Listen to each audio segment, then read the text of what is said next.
Um curso em milagres, exercícios, lição 135. Se eu me defendo, sou atacado. Quem se defenderia a menos que pensasse que foi atacado? Que o ataque foi real e que a sua própria defesa poderia salvá-lo? E nisso está a loucura da defesa.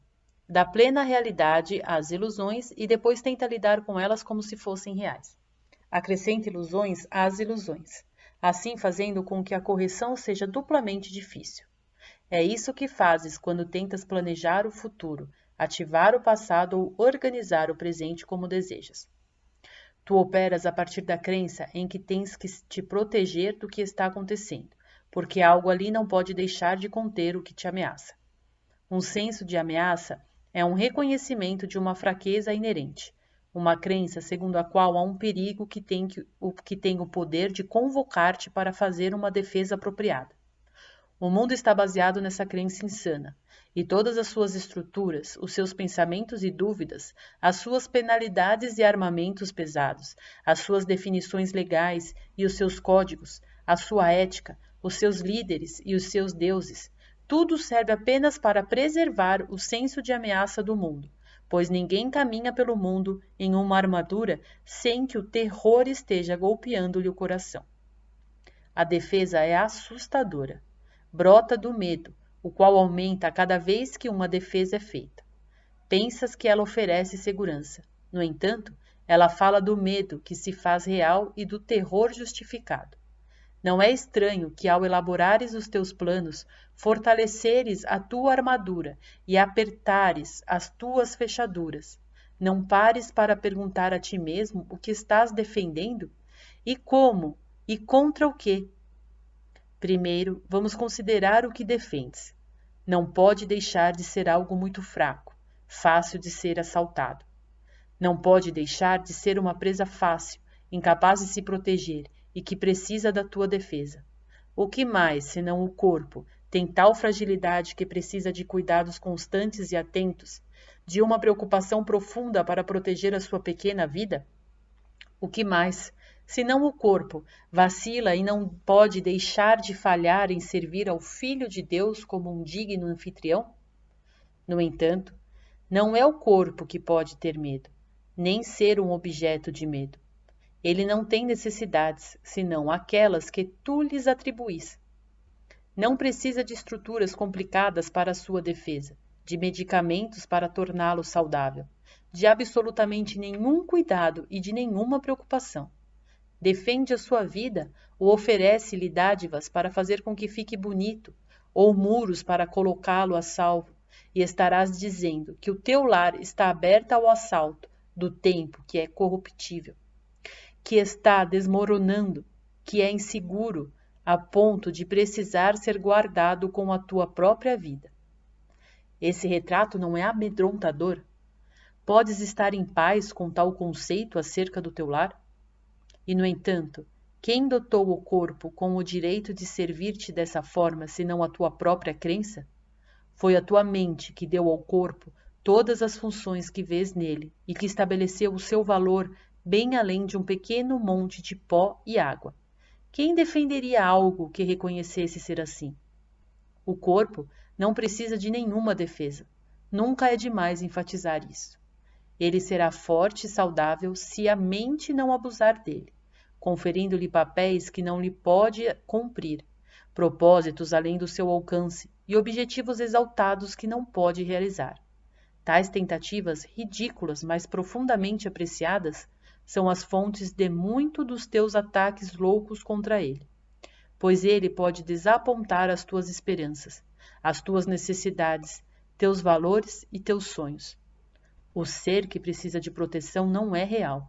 O corpo, que não tem valor e dificilmente merece a menor defesa, precisa apenas ser percebido como algo bem à parte de ti, e aí vem a ser um instrumento saudável e útil, através do qual a mente pode operar até que a sua utilidade chegue ao fim. Quem desejaria conservá-lo quando a sua utilidade tiver terminado? Defende o corpo e terás atacado a tua mente, pois terás visto nela os defeitos, as fraquezas, as limitações e as falhas das quais pensas que o corpo tem que ser salvo. não verás a mente como algo separado das condições do corpo.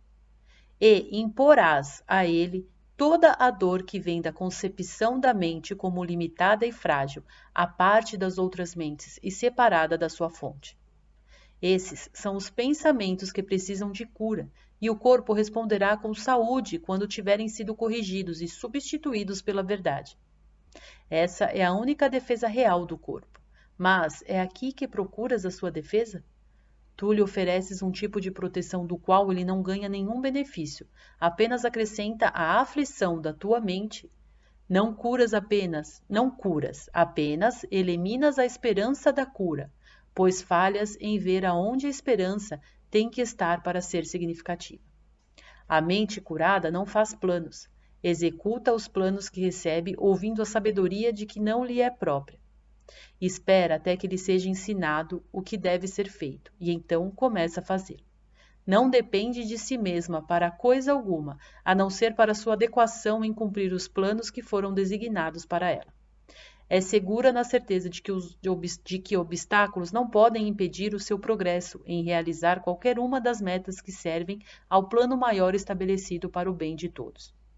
A mente curada está livre da crença de que tem que fazer planos, mesmo sem poder saber qual o melhor resultado, quais os meios para consegui-los, ou como reconhecer o problema que o plano pretende solucionar. Ela tem que fazer um uso equivocado do corpo, nos seus planos até que reconheça que isso é assim. Mas, quando aceita isso como verdadeiro, então está curada e liberada do corpo. A escravidão do corpo aos planos que a mente não curada estabelece para salvar-se tem que fazer o corpo adoecer. Ele não está livre para ser o seu meio de ajudar em um plano que excede em muito a sua própria proteção e que precisa dos seus serviços por pouco tempo. Nesta capacidade, a saúde é assegurada, pois tudo que a mente emprega para isso funcionará perfeitamente com a força que lhe foi dada e não pode falhar. Talvez não seja fácil perceber que planos iniciados por nós mesmos não passam de defesas e todos foram feitos para realizar esse propósito. São o meio pelo qual a mente assustada quer empreender a sua própria proteção, ao custo da verdade. Isso não é difícil de reconhecer em algumas das formas que tomam o auto-engano, em que a negação da realidade é bem óbvia. No entanto, fazer planos não é frequentemente reconhecido como uma defesa. A mente engajada em fazer planos para si mesma está ocupada em estabelecer um controle sobre acontecimentos futuros. Ela não pensa que as suas necessidades serão providas, a menos que faça suas próprias provisões. O tempo vem a ser uma ênfase no futuro, a ser controlado pelo aprendizado e pela experiência obtida em eventos passados e em crenças anteriores. Ela não vê o presente, pois repousa sobre a ideia de que o passado ensinou o suficiente para deixá-la dirigir o seu curso futuro. A mente que planeja está, assim, recusando-se a permitir a mudança. Aquilo que aprendeu antes vem a ser a base para suas metas futuras. A sua experiência passada dirige a sua escolha do que irá acontecer. E não vê que é aqui e agora que está tudo o que precisa para garantir um futuro que não é como o passado, sem a continuidade de qualquer uma das velhas ideias e crenças doentias. A antecipação não desempenha nenhum papel, pois a confiança presente dirige o caminho. Defesas são os planos que empreendes contra a verdade. O seu objetivo é o de selecionar o que aprovas e é de ignorar o que consideras incompatível com as tuas crenças a respeito da tua realidade. Mas o que fica é de fato sem significado, pois a tua realidade é a ameaça que as tuas defesas querem atacar, obscurecer, fragmentar e crucificar.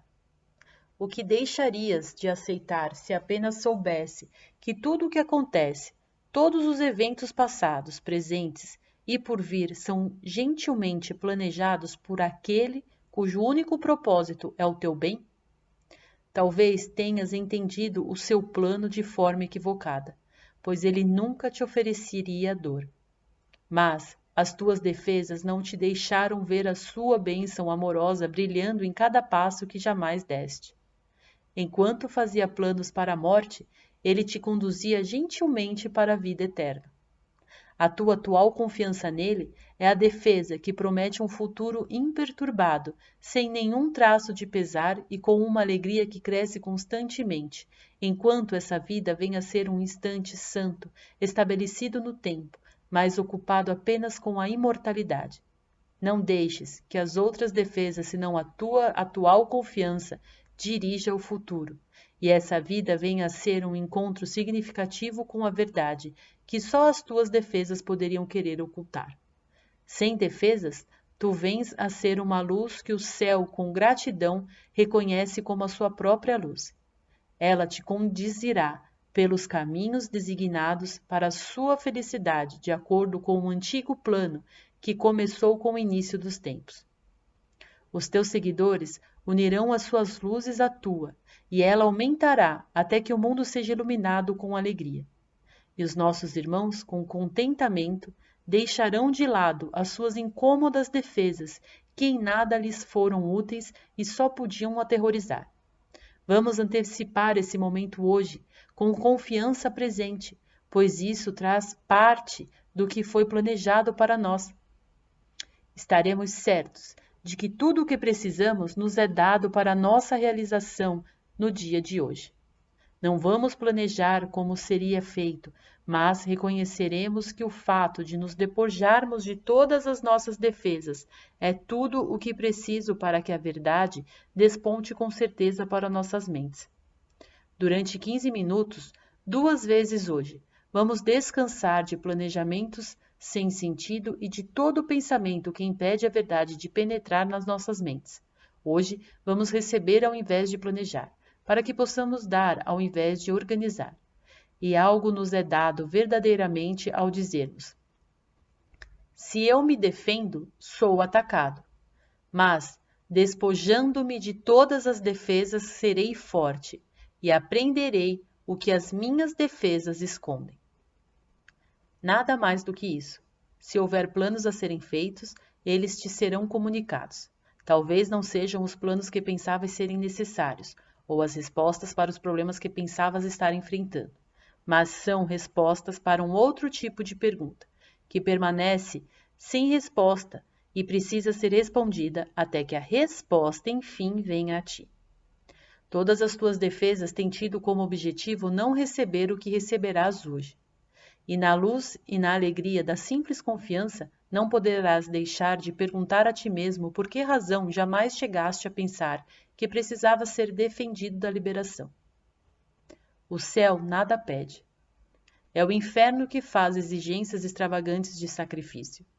Tu não estás desistindo de nada nestes momentos de hoje, quando te apresentas indefeso ao teu Criador, tal como realmente és. Ele lembrou-se de ti. Hoje nos lembraremos dele, pois esse é o momento da Páscoa na tua salvação. E tu te erguerás novamente do que parecia ser morte e desesperança. Agora, a luz da esperança renasce em ti, pois agora vens sem defesas para aprender o papel de que te compete no plano de Deus. Que pequenos planos ou crenças mágicas ainda podem ter valor quando recebestes a tua função da voz do próprio Deus? Tenta não moldar esse dia como acreditas ser mais benéfico para ti, pois não podes conceber toda a felicidade que vem a ti sem o teu planejamento. Aprende hoje. E o mundo inteiro dará esse passo gigantesco e celebrará a tua Páscoa contigo. Ao longo do dia, à medida que pequenas coisas tolas surgirem para erguer a tua defensividade e para te tentar a te engajares em tecer planos, lembre-te de que esse é um dia especial para o aprendizado e reconhece isso com o seguinte: essa é a minha Páscoa. Quero mantê-la santa. Não me defenderei, porque o Filho de Deus não precisa de nenhuma defesa contra a verdade da sua realidade.